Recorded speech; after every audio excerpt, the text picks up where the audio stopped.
Now the fun begins.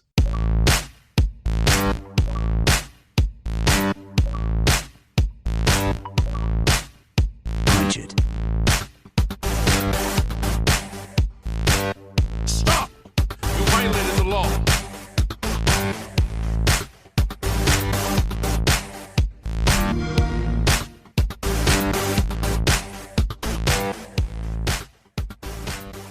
Welcome back to another episode of the Game Pass Gamecast, your weekly go-to podcast for all things Xbox, Xbox Game Pass, and of course PC gaming, including news, rumors, and conversation around them damn good video games. You can catch new episodes of the show when they drop each and every Friday morning on YouTube, Apple Podcasts, Google Podcasts, Spotify, SoundCloud, and all other major podcast services. So, of course, be sure to subscribe, just rate us and review us. All of that jazz wherever you get a podcast at. Go and interact with us. And if we're not on a platform that you have or that you use, go to whatever, you know what I mean. Let me know. I'll get us on there. And, of course, follow us on Twitter at GPGC Podcast to stay up to date with everything regarding the show, video games alike, and our dope giveaways. I'm your host, as always, Travis White, aka Travless on most internet platforms. Joining me is my partner in crime, Mike Peapack. Mike, my friend, what is good? What is going on? Haven't talked to you in a few days. Well, I mean, we talk in our group chats and stuff like that, but normally we've played games together at this point in the week, and we haven't this week yet. So catch me up. What have you been playing this past week? What's been kind of going on with your gaming life? Yeah, definitely been a crazy week or so. I know you're kind of getting ready to go on a huge trip, so there's a lot that I'm sure you're doing there.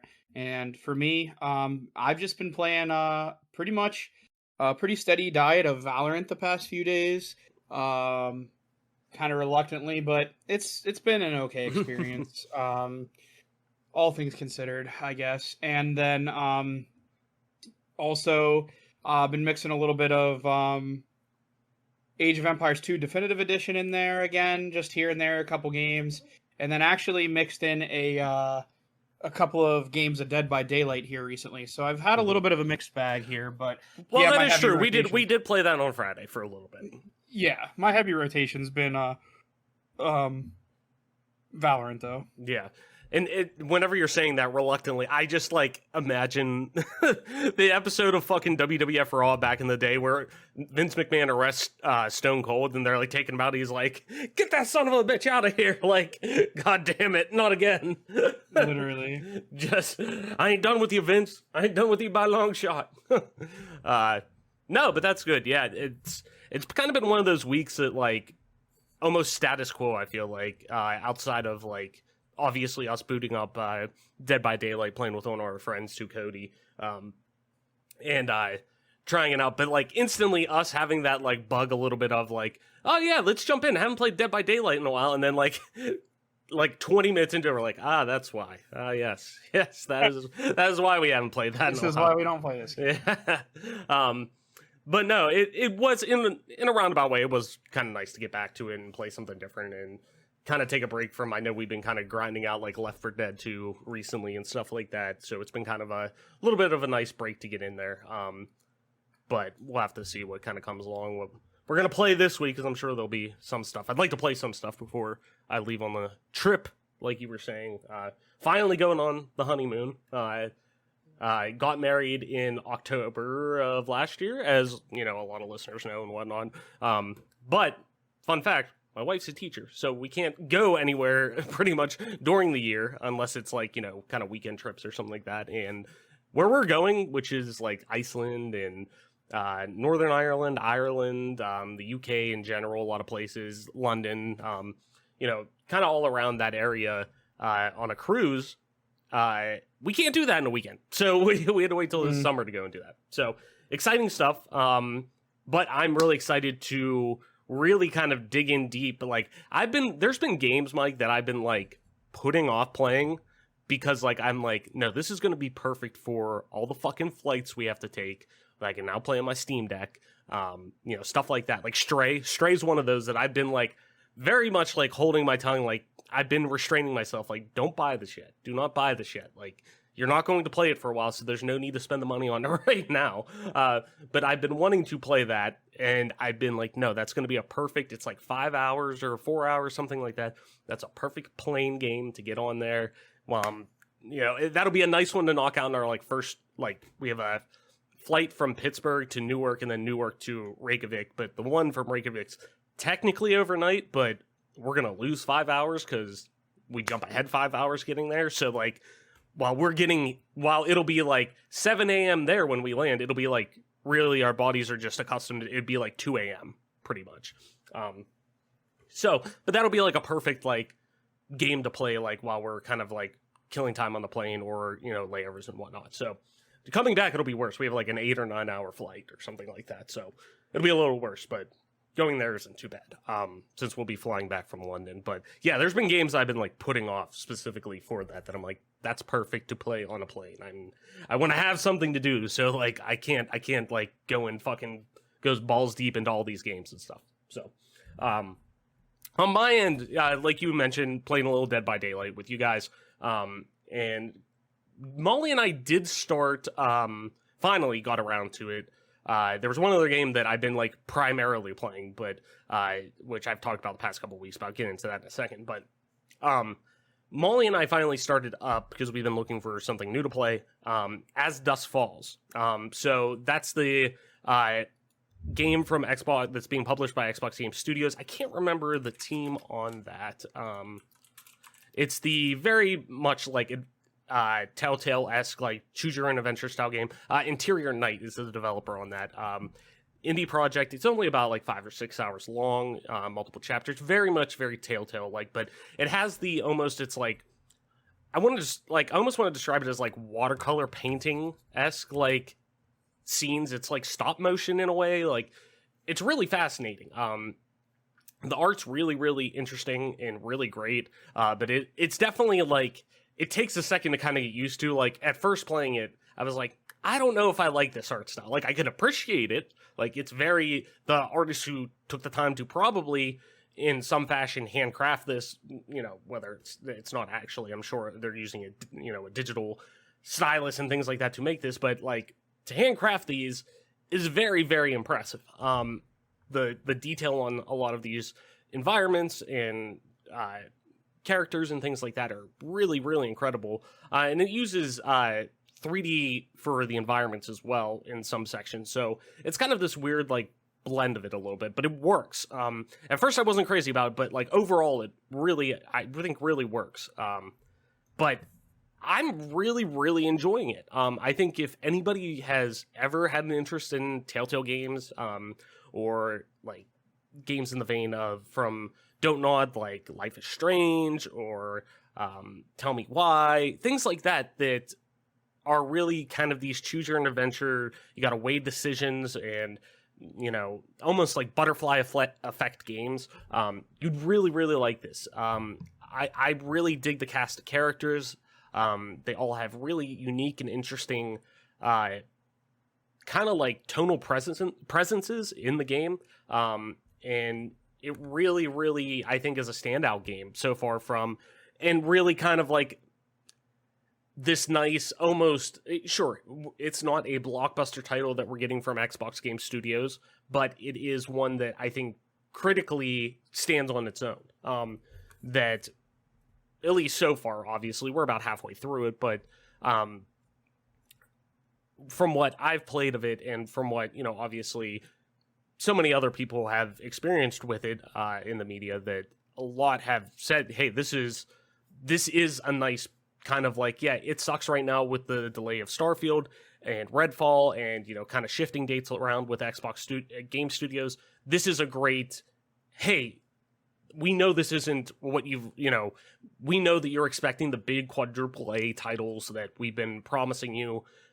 Hang in there a bit, and we're going to give you smaller experiences like this with almost these AA partnerships that Xbox has been going out and doing for a long time, really bringing those to the forefront to say, we're still going to give you these great experiences that you can get on, this was Game Pass day one, where you don't have to, it's built into your subscription, which is great because this is a game that probably a lot of people would say, the art style's different. I don't know if I want to spend $30 on a game that, is only 5 or 6 hours long, and I can't really control a lot. It's just making decisions. I don't know if that's really my kind of thing. It's more of a movie at times. Like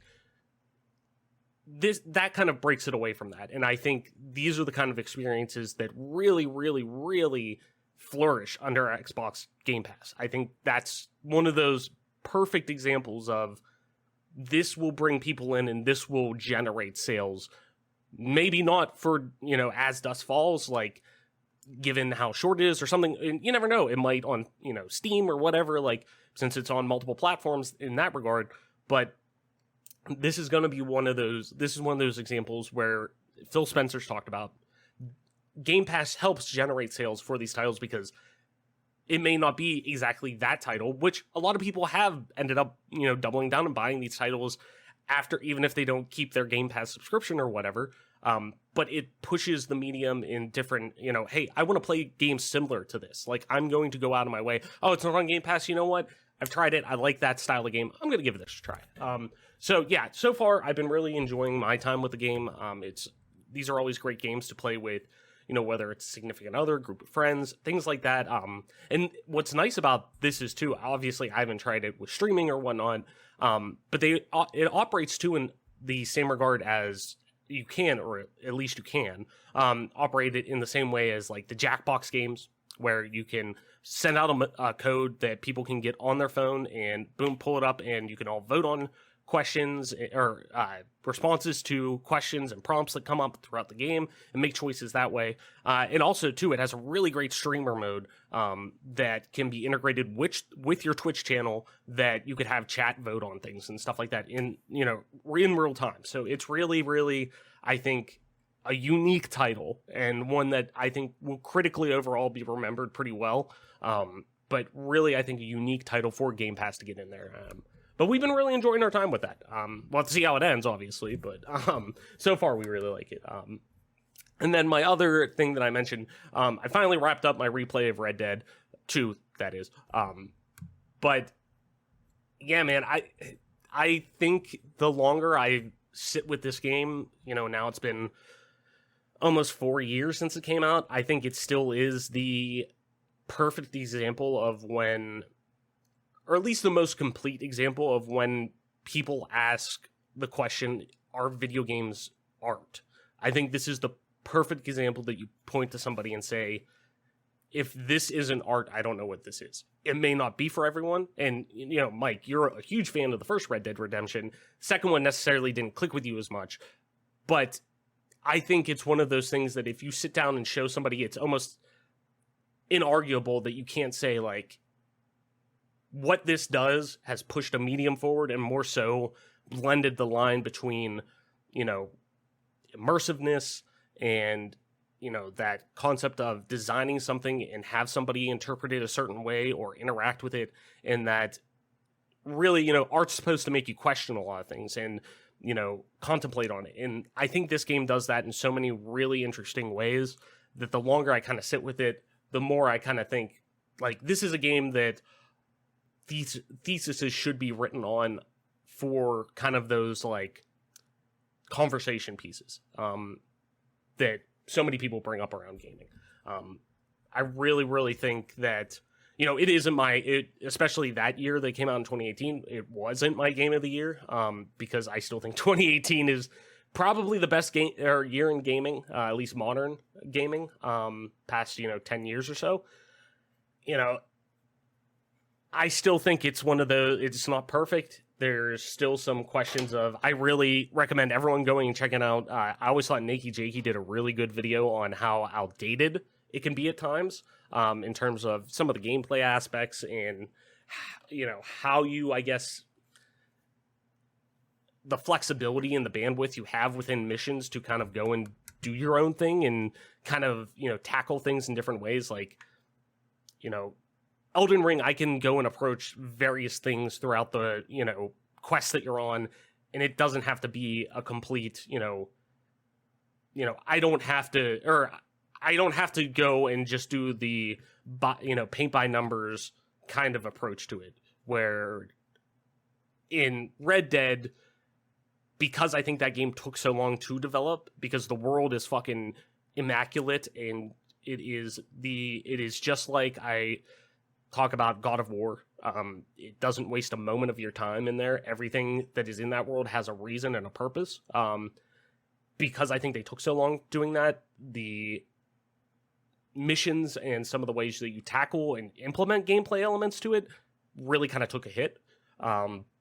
Like, you can only enter a certain way to do this, even though it says find a way to get in there. Like, so I can't go, if I need to get to this one window in this house to break in and get something, I have to specifically go up this one ladder to get there. I can't go around the house, go on top of the roof, and kind of slide my way around to avoid even remotely getting in touch with any of the enemies that I have to sneak past. You know, where most games now, you're kind of able to do that. But I still think it's just, you know, and what we'll talk about, obviously, in our main episode, or main chunk of the episode, you know, I think it was very much a bookend to a lot of Rockstar's past issues, and kind of a bookend to a certain era of Rockstar that I'm excited to see what kind of comes next with them, and we're going to actually talk about all that, like I said. But I just think that game is very special in a lot of ways, though the fucking epilogue, I still think, like, I totally forgot how long that epilogue was. I was like, oh yeah, it'll be like, you know, 2 hours or something like that. I remember it was a while, it was a little meaty, but like, no, that was another like 5 or 6 hours after the fucking game ends. Like, it was one of those things like, oh yeah, I'll beat this tonight. Like, you have a good idea in your mind of like, yeah, I'm gonna beat this probably tonight. I'll have enough time to do that. And it was like 2 additional nights after that I'm like, Jesus criminy, like, what the fuck, man? Like, I didn't realize it was this long. Like, I'm ready to be done. Like, it's all like pertinent stuff. Like, it's good shit that I'm eating. Like, I'm all good with what I'm having, but it's like, okay, I don't think we need this much of it? Like, I don't know. It's still great though. I still had a great time with it, but that being said, Mike, I guess I talked a fuck ton during all of that. Let's head into the main hook of our episode. And like I was saying, it kind of pertains to what I was just talking about with Rockstar and kind of what's going on with them. And on top of that, too, got some new info on GTA 6. This comes from Jason Schreier, as always, over at Bloomberg, who is one of the best names and biggest names in investigative journalism within the game space. So if you haven't checked out a lot of Jason's stuff, he's done a lot of great work over the past handful of years. We're in a couple of really great books that I recommend. Press Reset and Blood, Sweat, and Pixels. Both check those out. But if you're obviously not new to the show, you've heard us talk about him and reference him before. But did a really great piece, I believe it was yesterday, on Rockstar Games, and not only about, obviously, GTA 6 and what we're going to get into, but kind of cleaning up the boys club mentality that they kind of pointed out in what was the bane of kind of Red Dead Redemption 2's development for a lot of, you know, development staff within Rockstar that suffered because of that. And the amount of crunch that went into that and different things like that, but obviously to the more like harassment end and shit like that needed to be cleaned up, that started to come out. It looks like, from what Jason has brought up in here, that they have actually made a lot of good changes. So, like I said, this is over on Bloomberg from Jason Schreier. Link will be in the description.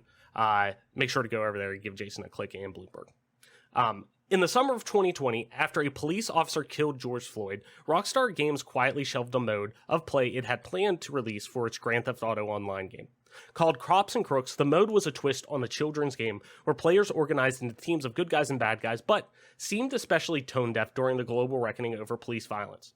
Senior executives at the company, concerned about how the narrative might be interpreted during a time of heightened skepticism and mistrust of American police, put it aside. They still haven't made plans to bring it back, according to people familiar with development. This was one of several politically sensitive actions Rockstar, a division of Take-Two Interactive Software Inc., has taken in recent years. The company removed transphobic jokes from the most recent console release of Grand Theft Auto V and significantly narrowed its gender pay gap. Rockstar's next game, Grand Theft Auto 6, will include a playable female protagonist for the first time, according to people familiar with the game. The woman, who is Latina, will be one of a pair of leading characters in a story influenced by the bank robbers Bonnie and Clyde, the people said. Developers are also being cautious not to, quote, punch down by making jokes about marginalized groups, the people said, in contrast to previous games. Moves like these once seemed unthinkable for a company whose best-selling franchise is a satirical depiction of America that involves playing gangsters who kill civilians and where women are mostly depicted as sex objects. Grand Theft Auto 5 was a nihilistic parody that threw insults at everything, from right-wing radio hosts, that's a tongue twister, to liberal politicians. Inside the company, the tone wasn't much different. Rockstar employees described a workplace culture full of drinking, brawling, and excursions to strip clubs. The company was an early symbol of an industry-wide problem of long hours at the office, known as crunch, in which staff were expected to be at their desks many nights and weekends in order to keep a game on schedule. That strategy was financially successful and turned Grand Theft Auto 5 into the second best-selling game of all time, with 165 million copies sold. It also led to burnout, attrition, and a public controversy in 2018 that prompted hundreds of Rockstar employees to speak out about the difficult work environment. Since that outcry, Rockstar has attempted to reinvent itself as a more progressive and compassionate workplace, according to interviews with more than 20 people who worked there and left recently, all of whom requested anonymity because they weren't authorized to speak publicly. One employee described it as a, quote, boys club transformed into a real company. A spokesperson for Rockstar declined to comment. Can a kinder, gentler Rockstar still produce the chart-topping caliber of game the studio has become known for? Some employees aren't sure. Morale across the company is higher than it's ever been, according to many staffers. But the development of Grand Theft Auto 6 has been slower than impatient fans and even long-time employees have expected.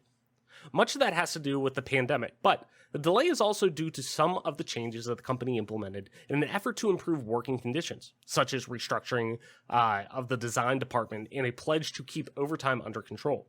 Some workers say they're still trying to figure out how to make a game at this new iteration of Rockstar and wonder even what a Grand Theft Auto game looks like in today's environment. Besides, several Rockstar employees pointed out that you can't really satirize today's America. It's already a satire itself.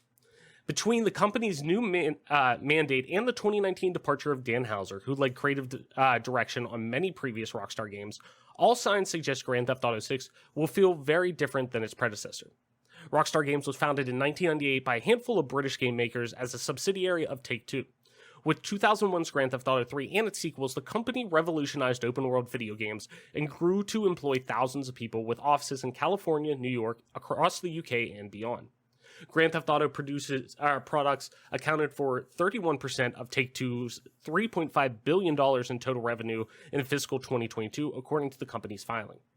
The studio was built on a culture of 7-day work weeks, said Jamie King, a founder who left after 8 years, but he said that sort of culture is unsustainable. Games like Red Dead Redemption and Max Payne 3 required what some employees refer to as death marches, months of mandatory 14-hour days and weekends that took a toll on employees' lives, mental health, and sometimes marriages. In October of 2018, shortly before the release of Red Dead Redemption 2, Houser, one of Rockstar's founders, said his team had been working, quote, 100-hour weeks to finish the game. The comments, which Houser later walked back, were the tipping point for many employees. Similar complaints have ripped through the industry in recent years. Game developers working at Activision Blizzard, Riot, and Ubisoft Entertainment have all criticized their employers for issues ranging from sexual discrimination to overwork. Activision Blizzard is being sued by the state of California over allegations of sexual harassment and discrimination. While those companies have acknowledged their issues and vowed to change, none has done as much in response to a worker revolt as Rockstar, according to the people at the company. The transformation of Rockstar includes changes to scheduling, converting contractors to full-time employees, and the outs of several managers that employees saw as abusive or difficult to work with. When the pandemic started, workers received care packages, cloth masks, and surprise bonuses. During the protests over the death of George Floyd, a black man who was murdered by police officers, the company said it would match donations to Black Lives Matter charities. Employees have been given new mental health and leave benefits. A new policy called Flex Time allows staff to immediately take time off for every extra hour they work. And for the past 4 years, management has promised that excessive overtime won't be required for Grand Theft Auto 6, one of the most highly anticipated games by fans and investors on the planet. Sticking to that pledge has already prompted changes to the game. Original plans for the title, which is codenamed Project Americas, were for it to be more vast than any Grand Theft Auto game to date. Early designs call for the inclusion of territories modeled after large swaths of North and South America, according to people familiar with plans. But the company reeled in those ambitions and cut the main map down to a fictional version of Miami and its surrounding areas. Rockstar's plan is now to continually update the game over time, adding new missions and cities on a regular basis, which the leadership hopes will lead to less crunch during the game's final months. Still, the game's world remains large, with more interior locations than previous Grand Theft Auto games impacting the timeline. To help avoid overtime, Rockstar has also added more producers to keep track of schedules, a move that's mostly been positive, developers said, but one that has also caused bottlenecks. Some employees said they found themselves waiting around to communicate through middlemen, or that it felt like multiple people were in charge, leaving them unsure of who to make the final call. Rockstar put in place a new management structure following the departure of former design director Imran Sarwar, who was accused by several people of bullying and verbal abuse. His position was filled by 3 other directors, creating what several people describe as too many cooks, a situation where design decisions are frequently left in flux or contradict one another. Some core aspects of the game, such as combat, were still going through changes even as developers expected them to be locked down, employees said. Sarwar didn't respond to a request for comment. Industry analysts anticipate the next Grand Theft Auto will be out sometime in Take-Two's 2024 fiscal year, which runs from April 2023 through March 2024, but developers are skeptical. The game has been in development in some form since 2014. Although there are loose schedules in place, people interviewed for this article said they didn't know of any firm release date and that they expect the game to be at least 2 years away. Earlier this year, a group of designers quit Rockstar Edinburgh's office, telling colleagues that they were sick of the lack of progress. Many others, however, say they're content to work at a company where there's little pressure to get a new game out the door. Grand Theft Auto 5, which came out in 2013, is the most profitable entertainment property of all time thanks to its multiplayer component, Grand Theft Auto Online. That unprecedented financial success has given Rockstar leeway to make sweeping changes and to take its time on the next project. And as one staff member pointed out, overhauling Rockstar's culture could help with retention and recruitment, as well as lead to games that are, quote, better for everyone working on them, and presumably people playing them too. So a whole lot of stuff, Mike. Long article, but a lot of really good information in there. It's really, really fascinating to think about because I think you and I are in a really interesting position, just given our age, that we've kind of seen the whole evolution of Rockstar games. We were there, like, I remember the first Grand Theft Auto and Grand Theft Auto 2 on the PS1 and thinking, like, man, these look fucking stupid. Like, very much like, I'm sure those who maybe play them were a little bit older than us, like, maybe your brother's age or something like that. Like, that generation may have more fondness toward them. But I was like, I don't really like the top-down aspect. It's kind of cheesy, yada, yada.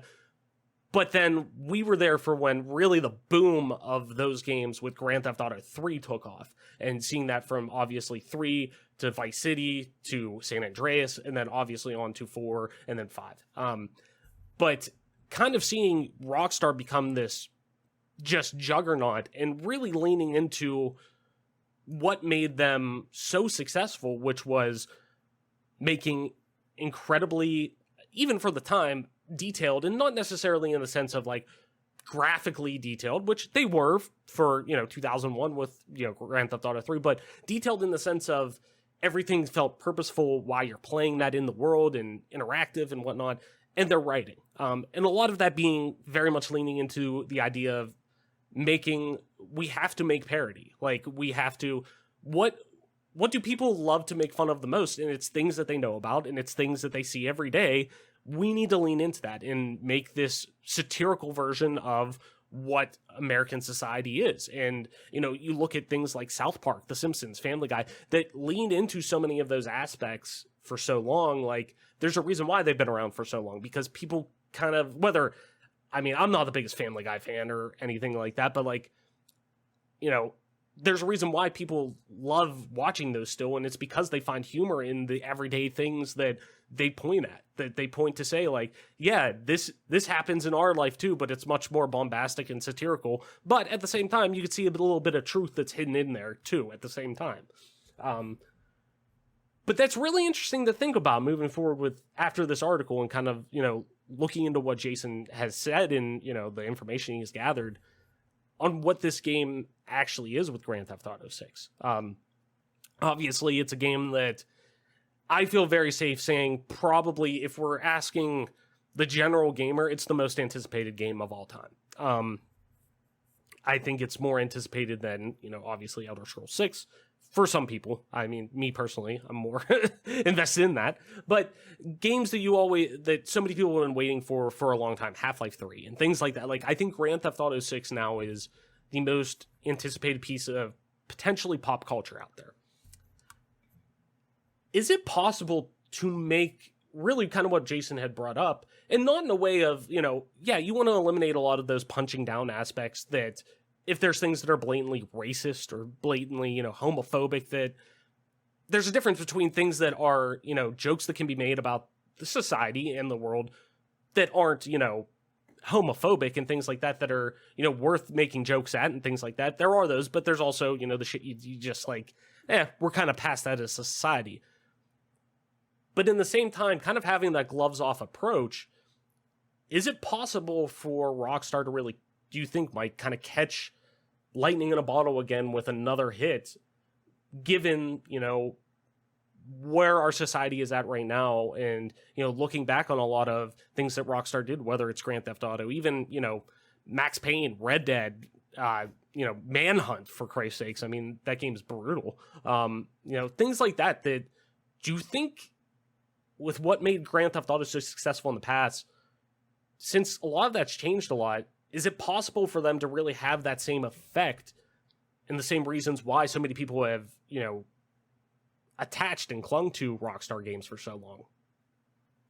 Yeah, I think it's one of those things where there's always going to be a market for certain things, and even when society starts to you know, go in different directions, whatever terminology you want to use for what direction society is going in today, I think that there's always going to be an audience for that type of content, because, quite frankly, there's a lot of people that can separate.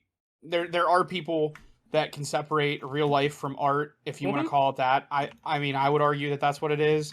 And well, that's one of the biggest things, not to interrupt you, but that's one of the biggest things that I think so many people, and even myself, like, talking from experience recently, like, so many people are trying to learn, I think, is taking, you know, separating the art from the artist. Like, a band that I really like, Dance Gavin Dance, their new album comes out tomorrow, and it's been the shit they've been putting out. The first couple singles of it have been fucking great, like, been on repeat for me kind of music.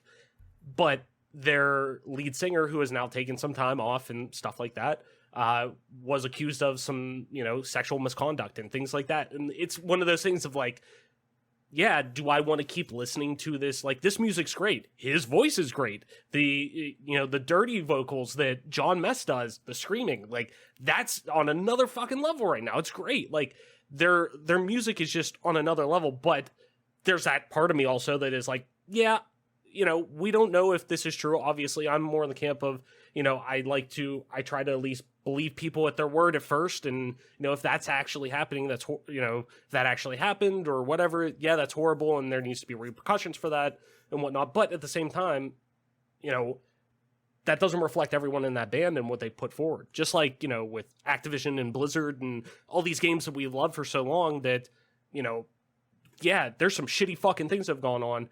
And I want to speak with my wallet and not participate in those games. But at the same time, I know that we're talking about probably less than 1% of that staff that actually were like that, when the rest are just hardworking, honest people who are just trying to create their passions. I didn't mean to interrupt you, but you're speaking to you're speaking my language right now. Yeah, it's like it's a tough line. It's definitely a tough line to really toe, in my opinion. I don't know so much that like changing the culture at the studio is going to be what affects the game in a negative sense. I think the thing that's going to affect this game negatively the most is the fact that they are pledging to not crunch. And the reason why I say that is I feel, in my heart of hearts, I know that crunch is like just a really bad thing for everyone involved. I know, there's a lot of stress involved. It costs people marriages, families, livelihoods. Like it can do a lot of negative things to a lot of the individuals that are under that amount of stress to try to produce the best content that they can produce. But on the flip side of it, when we're headed to a world where hopefully there's no crunch. And it's getting to the point for me with the crunch conversation that like, can games even come out fully functioning and working if they're not crunched? And the reason why I say that is like Halo Infinite, has 6 years to be developed. And, I know there was reportedly a bit of crunch there towards the end, but, compared to Bungie's Halo 2 release.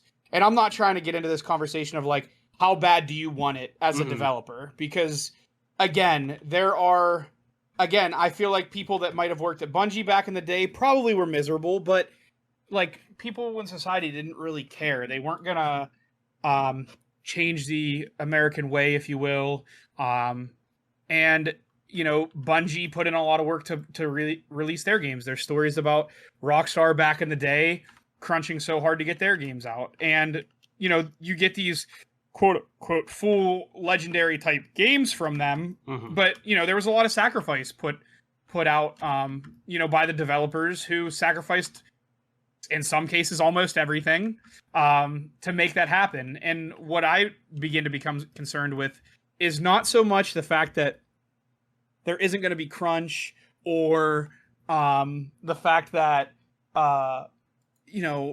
whatever, like the fact that there's not going to be crunch is a net positive for the entire society. The thing I have a problem with is, when you start to hear that there's too many chefs in the kitchen, I think I've been somewhere where you never really knew who was calling the shots, and then no one's calling the shots. If you don't know who's calling the shots at a job, no one's calling the shots, basically, right? Right. And that type of comment is a bit more concerning to me in general. And having these bottlenecks where people are just sitting there with their, sitting on their hands, essentially, waiting for answers to be able to continue their work. And obviously that's not the most efficient way to release a video game. But also it's concerning because how long are we going to have to start waiting for games to come out? Because everyone wants to bitch and moan and complain about how long they're waiting for new games. But then everyone bitches and moans and complains about the lengths that studios were going in the past, how far studios were going in the past to hit these deadlines. And at the end of the day, are deadlines, mostly superficial. There's some situations where I don't really think CD Projekt Red had a say in it. I think they had a lot of pressure from investors to release that game when they did, even though it wasn't ready. And, that was one that wasn't a superficial deadline. But a studio like Rockstar doesn't have to adhere to deadlines. They just really don't. They're making enough money off their other games that it doesn't really matter. So pushing a game back doesn't really affect anyone. But then there's also the people that already cry enough about how long they've waited for a new GTA, but those are also the same people that are going to whine and bitch and moan and complain whenever the studio goes, and it's never the studio execs that make the call to crunch that are the ones that are suffering. So I don't want to act, like I'm pro crunch or anything at this point in time. I'm just saying that you can't have it both ways. And society, in my opinion, has done a lot of good growing in the past few years as far as accountability culture and things of that nature. But at the same time, we're heading down a dangerous road where there are going to be sections of society that like it's like the saying in physics that for every action there's an equal and opposite reaction. And that's the point I've been making to some of my other friends who are, you know, way over the top with like the cancel culture is, you know, quite frankly, because I'm for accountability culture. I'm for people learning. And, you know, if your actions were heinous enough, then yeah, there's going to be some sacrifices. You're going to lose some of your livelihood, and it's probably fair, right? But if you rape, murder, etc., do that to somebody. Yeah. But you get what I'm saying. Like, if you're doing something that heinous, or something that maybe not physically that heinous, but is that heinous where you're actually ruining somebody's life or doing something that is, you know, unfounded, yeah, you deserve to get your fucking like shit kicked in, metaphorically. Probably physically, you know. Yeah, I mean, probably figuratively too, but that's definitely not like, I know Generation Z is not so much about that, if you will, but I'm a little bit more old school. Yeah, I think you should get your ass kicked for that. But again, like, would Bobby Kotick still do the same shit if he got his fucking face rocked? He'd probably do the same fucking thing the next week. Right.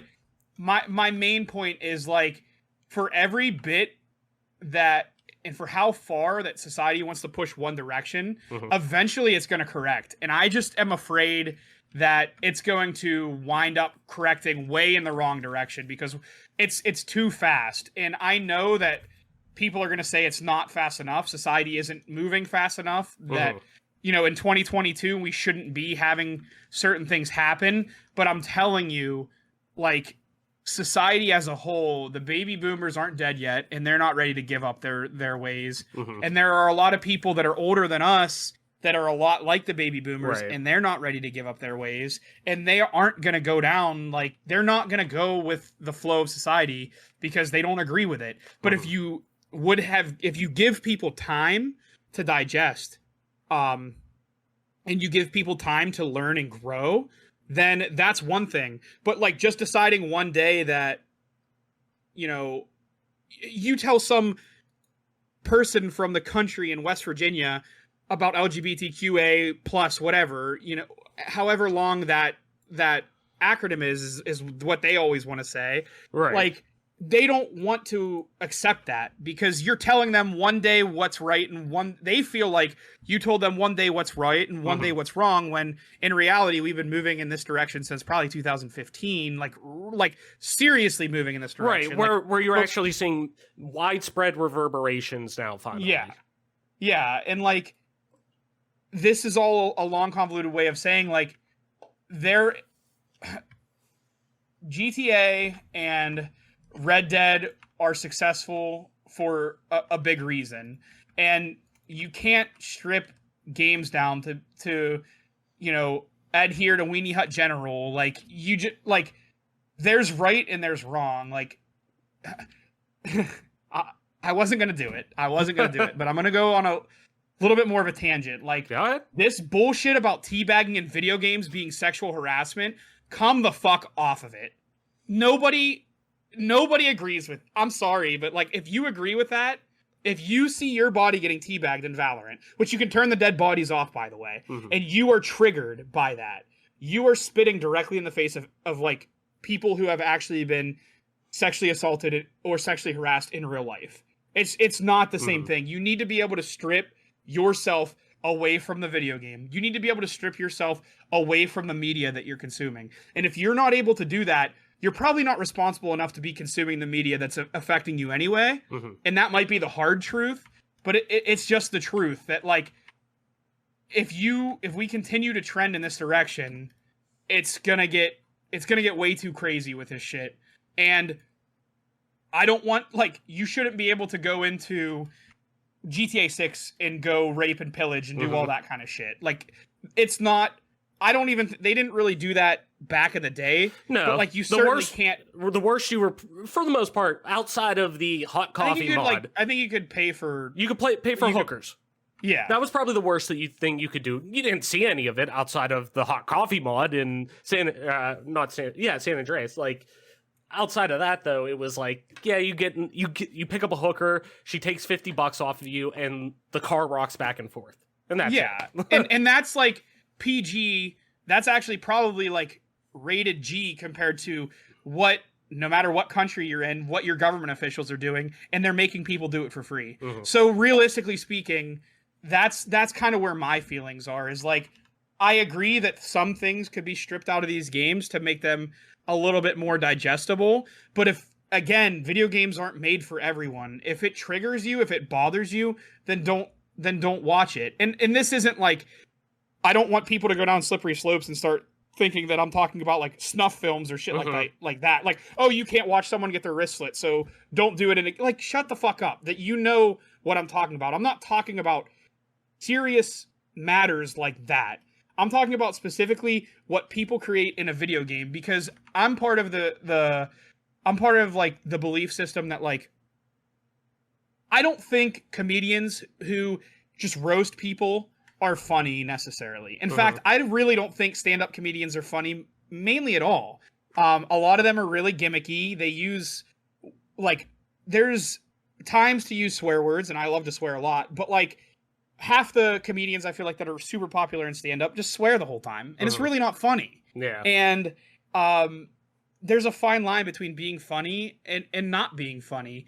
But like, I don't sit here and verbally attack everyone who watches stand-up comedy, but like, it's an art form, and I feel like society is heading down a really dangerous path, at least in America, that we are going to start really stepping on the toes of there's a difference between like what freedom of speech really is in America and what art forms are and what people should and shouldn't be allowed to do.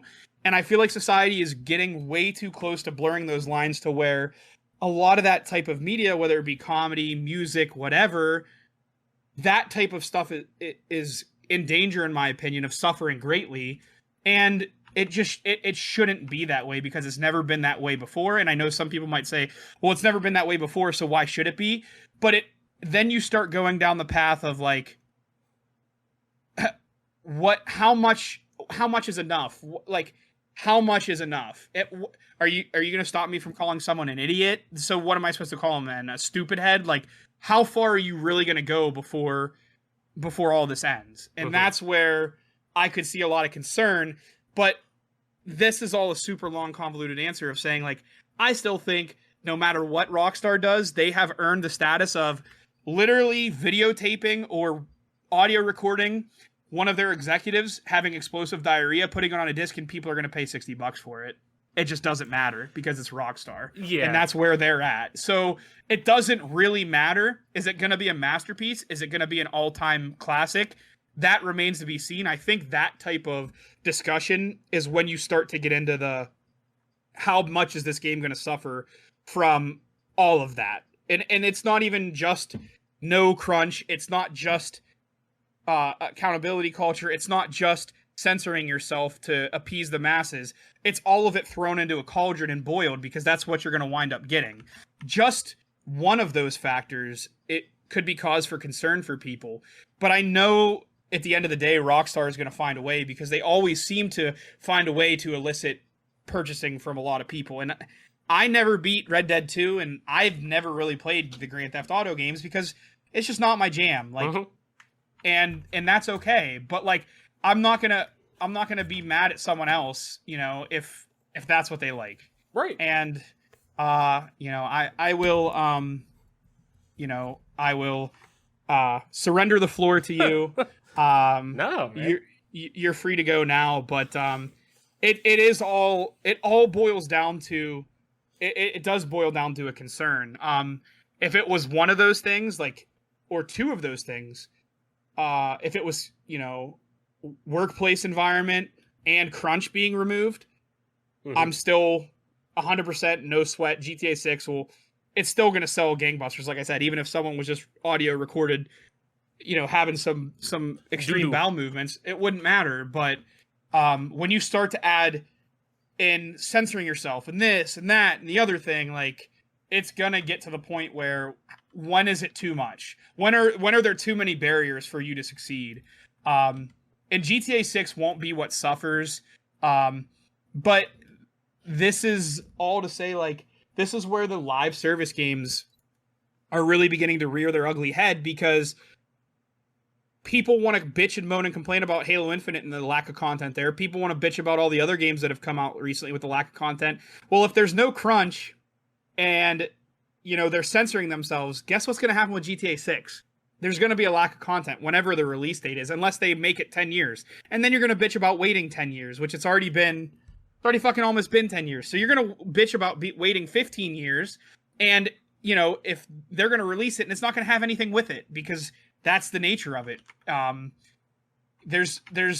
The games are way too complex and way too complicated now in the development cycle. It's not like Mortal Kombat 1, 2, and 3, where a studio of 12 people and Ed Boon being one of the primary coders did everything. Mm-hmm. There's so many hands that have to touch this nowadays.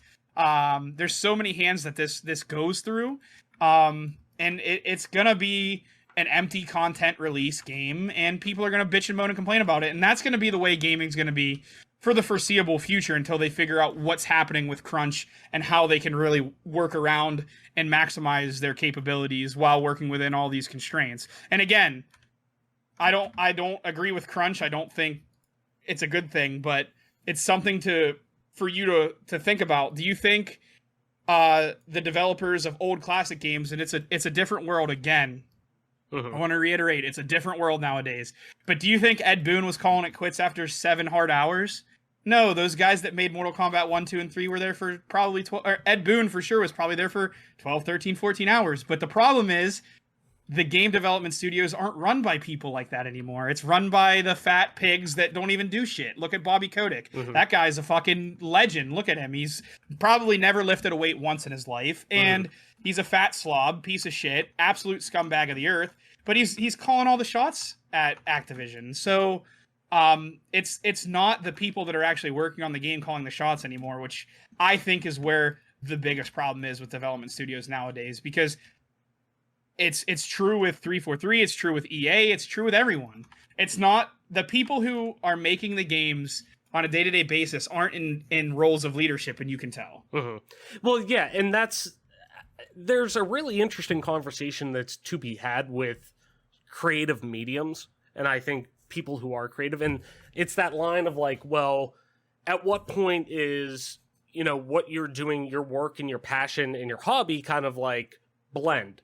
It's that idea of like, you hear a lot of people talking about, well, I worked on this for a long time, but at the same time too, they're also wanting to have that work-life balance. And I'm right there with you. Fuck crunch. I'll always stand by fuck crunch. I will stand by employees. I will do that.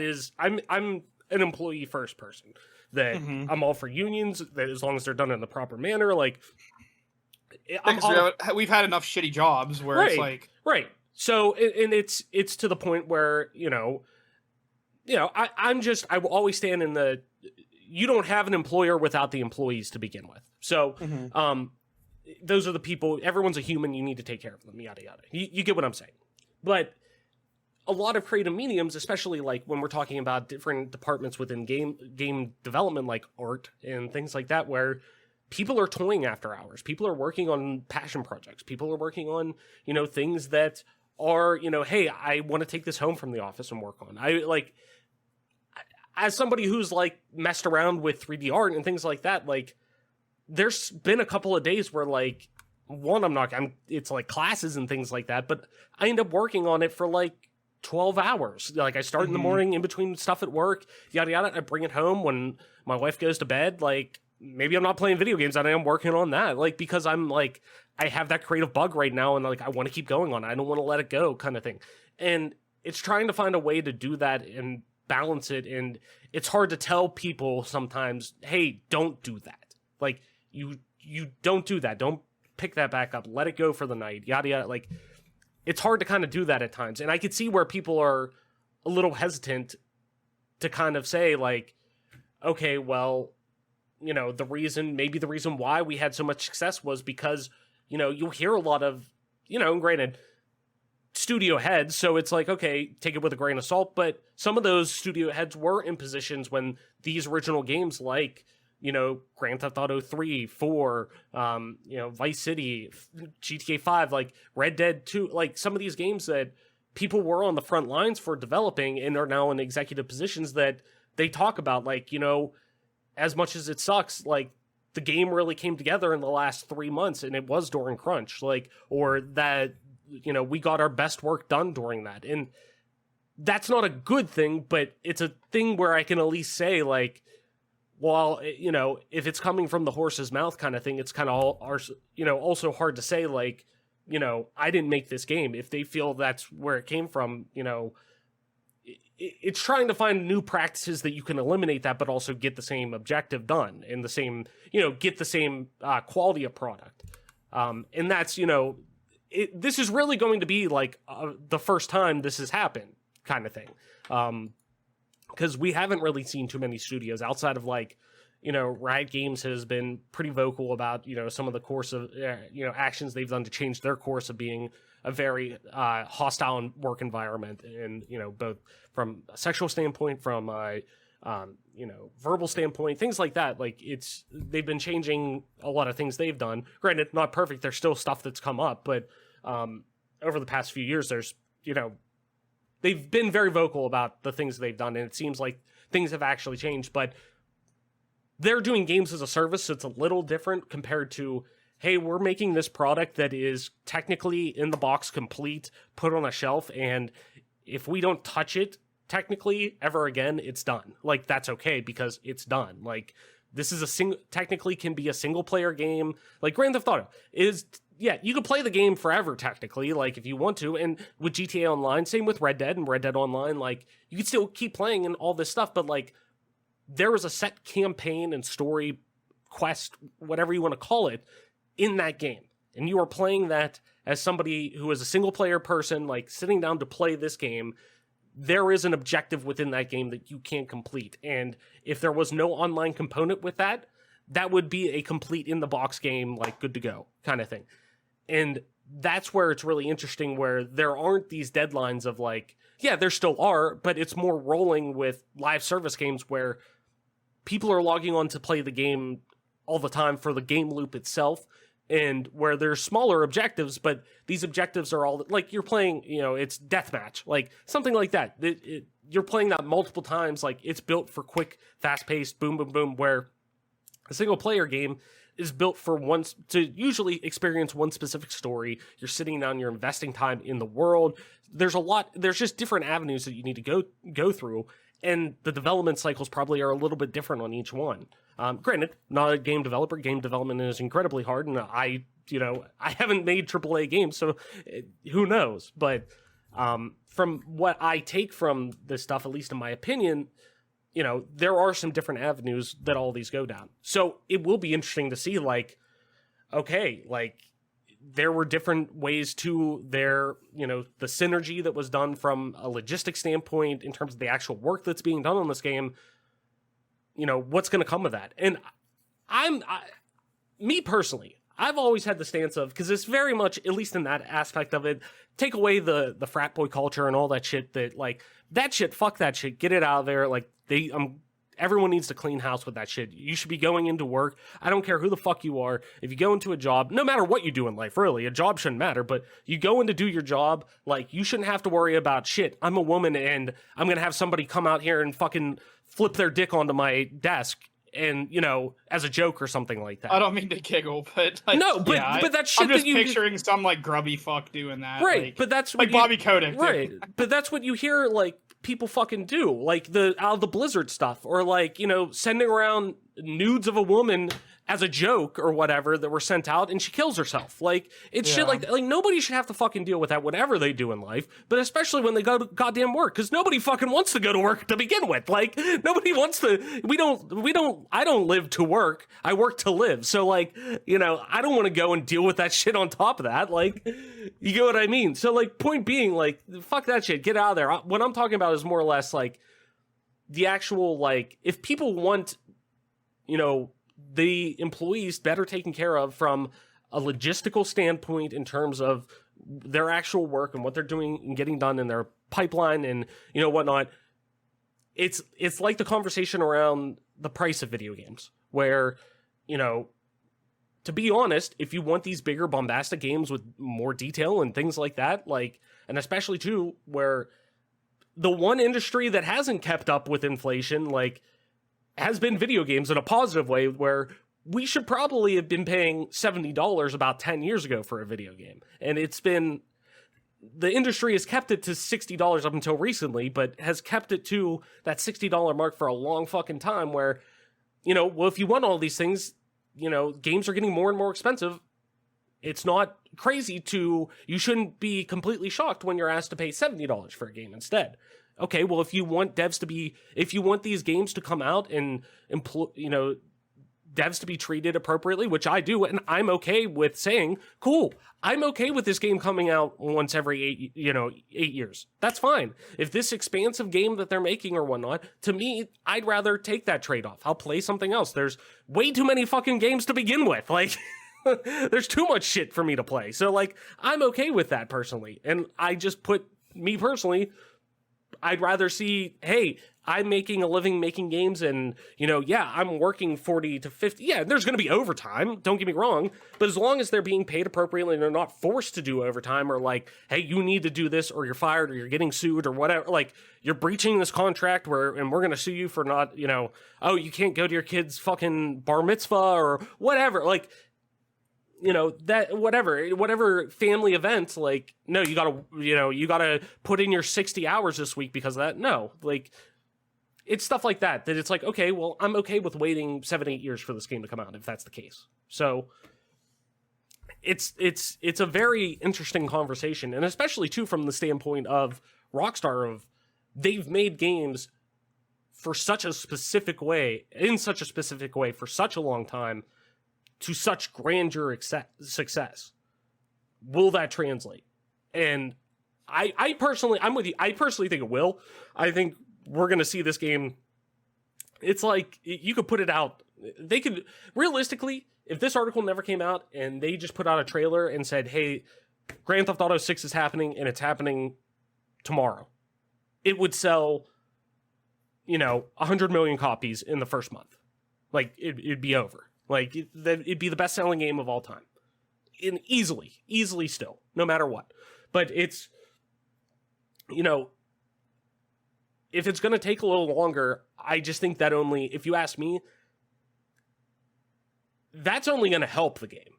Like, I think that only builds anticipation. Like, now that we know about this game and know it's real, I mean, not that anybody ever thought, like, oh, we're never getting another Grand Theft Auto. Like, no, you're going to get some kind of Grand Theft Auto, whether it's you're getting just a standalone platform now that Grand Theft Auto is the single player and GTA Online mushed together, like, and you're just getting Grand Theft Auto, the platform. Yeah, but I still think we get that, you know, that's at least another Grand Theft Auto title that I expect we're going to get, a new box copy or whatever. But, you know, to me, these behemoths that you have, like this, like Elder Scrolls 6, like Half-Life 3, like these things that, like, should, like, that are, we know they're going to come out. Half-Life's going to come out. There's going to be another fucking Half-Life game at some point. May not be Half-Life 3, but we know it's going to be, or marked on the box Half-Life 3, but we're going to get a quote-unquote Half-Life 3 at some point in some time. And stuff like this with these behemoths, it only builds and builds and builds. Like, this will happen no matter what. Same with, you know, Blizzard putting out whatever whenever they were at the level that Rockstar was at. Like, stuff like that, that's only going to long-term help them, if you ask me. Like, that's only going to make the fervor for this more and more and more. Now, if they take 20 years to come out, yeah, I think you're going to lose a little bit and be like, okay, the game's going to fucking fall off at that point because they didn't get anything. But I would be shocked if this game, even if it came out 3-4 years from now, doesn't completely crush every sales regard in every category in sales statistics in video games. It doesn't completely crush it. It could be rated AO and it'd still do all that. Like, that's just what it is. And I'm with you, Mike. I'm not a Grand Theft Auto guy. Like, I played them much more than you have, but, like, I'm much more of a Red Dead guy. Like, I'm much more of an Elder Scrolls guy compared to Fallout. I still love those games. I still play these games. Like, I really enjoy them. But, you know, if I had to choose between one of them, I'm this kind of guy. I'm a Red Dead guy. I'm an Elder Scrolls guy, like, compared to a Fallout or GTA. But, like, that doesn't mean that, like, I'm not anticipated, or like this game isn't anticipated for me. Like this game is just going to come out and it's going to absolutely dominate everything. And me personally, this is the kind of article I want to make like this to me put like these kind of articles, and sure, it's not perfect. I'll take articles like this reading every week comparatively. Like this is the first time that let's put it this way. This is one of the very few times on this show that we read some of these articles. And yeah, we'll get some positive news and we'll get some things that are happening or some statements that are made that, hey, you know, we're doing this, we're doing XYZ to improve things. This is probably one of the few times that at least I feel comfortable saying this, Mike, coming on the show, reading an article that we actually see like, hey, we've done this. We've done this. It's been going for 4 years now. We've done X, Y, and Z. We're doing this. And this is the result of this. This is like, sure, they don't have the game out yet, but hey, we've had employees working for us for 4 years under very different fucking conditions. This is the results. This is what people are saying. And they're actually, you know, the fact that people are coming out and the vast majority are saying, yes, this is a better place to work now. We don't get that very often. This is the first time we've finally gotten something like that. That like restores my faith in this industry a little bit.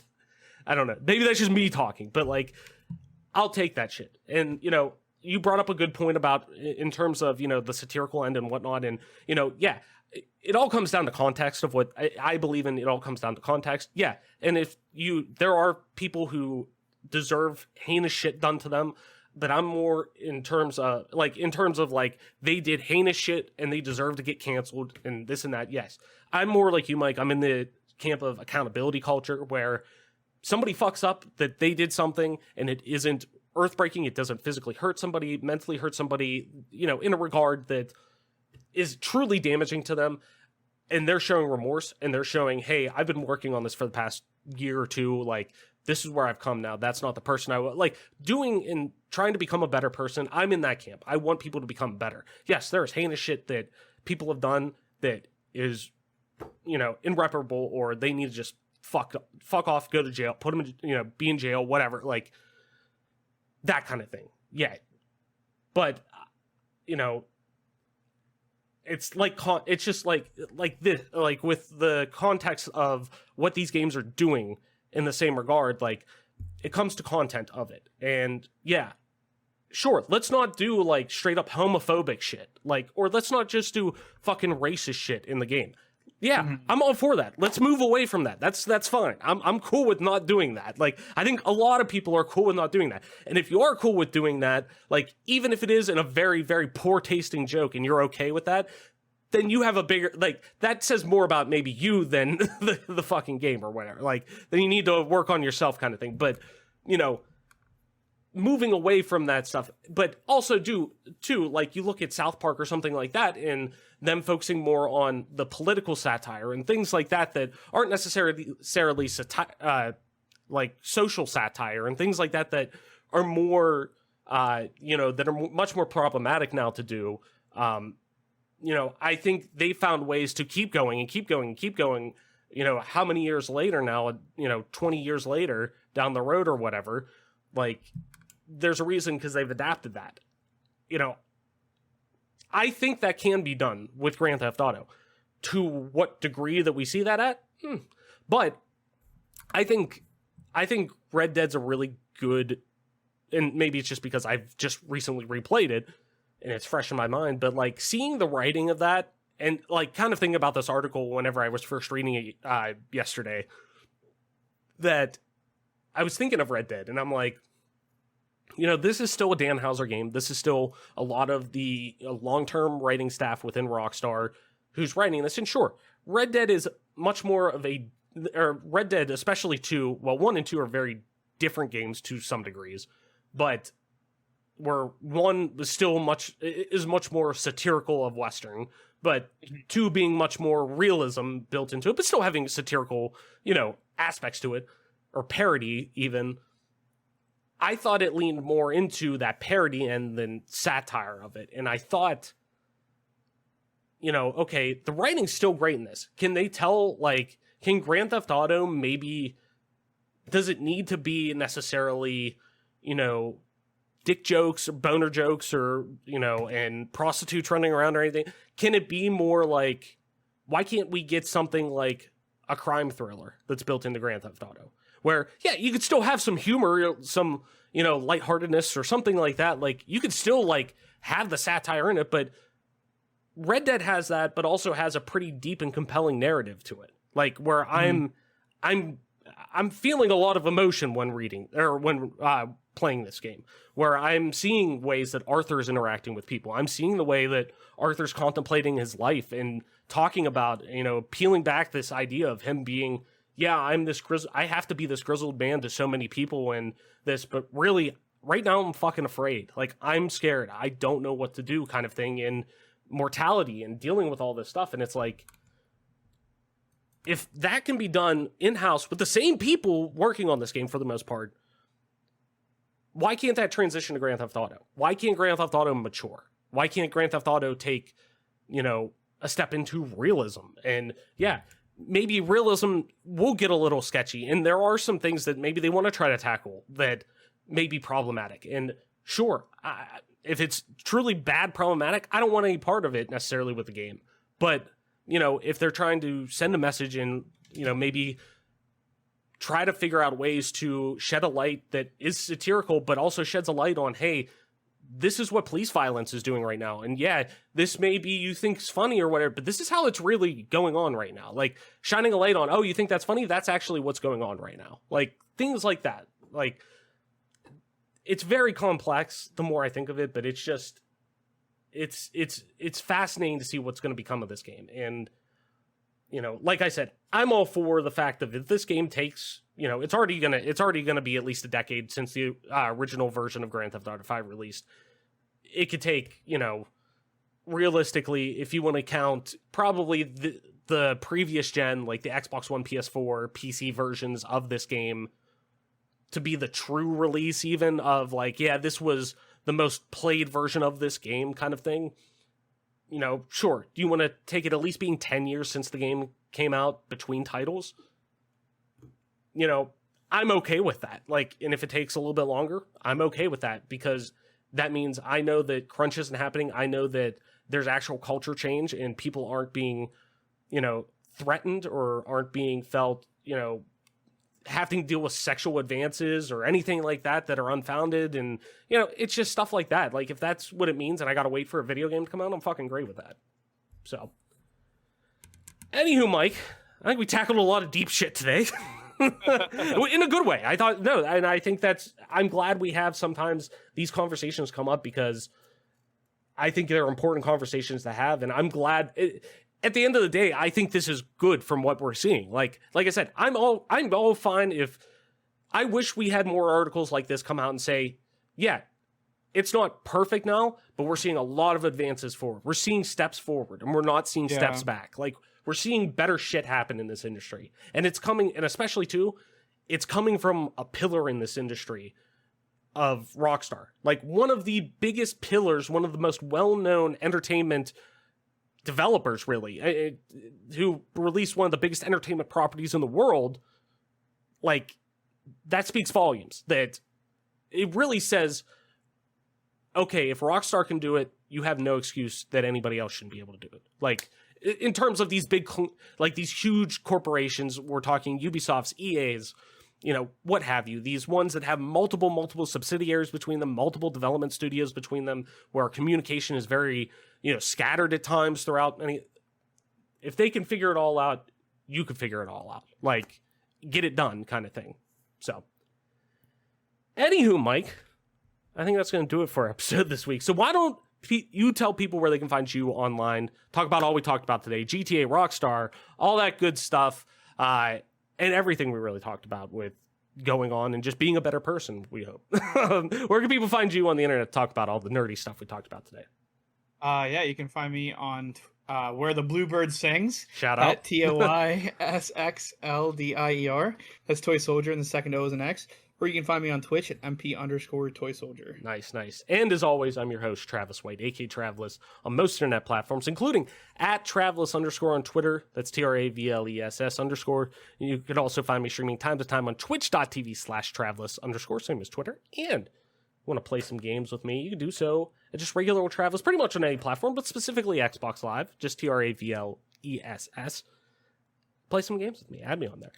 And this, ladies and gentlemen, has been your newest episode of the Gamecast, your weekly go-to podcast for all things Xbox Game Pass, and of course PC gaming, including news, rumors, and conversation around them damn good video games. You can catch new episodes of the show when they drop each and every Friday morning on YouTube, Apple Podcasts, Google Podcasts, Spotify, SoundCloud, and all other major podcast services. So be sure to subscribe to us, rate, review us, all that jazz wherever you get a podcast at, and follow us on Twitter at GPGC Podcast. Stay up to date with everything regarding the show, video games alike, and our dope giveaways. Mike, that being said, that's going to do it for our episode this week. Thank you everyone so much for listening, sharing, and being a part of our growing community. If you take anything out of today's crazy episode that we have, be better to each other. Just be better in general. Be better every day that you can. Take steps forward to being better in any aspect of your life, but specifically just be a better person to everyone. So treat everyone like humans and treat preschool shit. Treat everyone as you would like to be treated. So, like I said, it's going to do it for our episode this week. Thank you everyone so much for listening, sharing, and being a part of our growing community. Game on, wash your hands, listen to doctors, Black Lives Matter, and we will see you next one.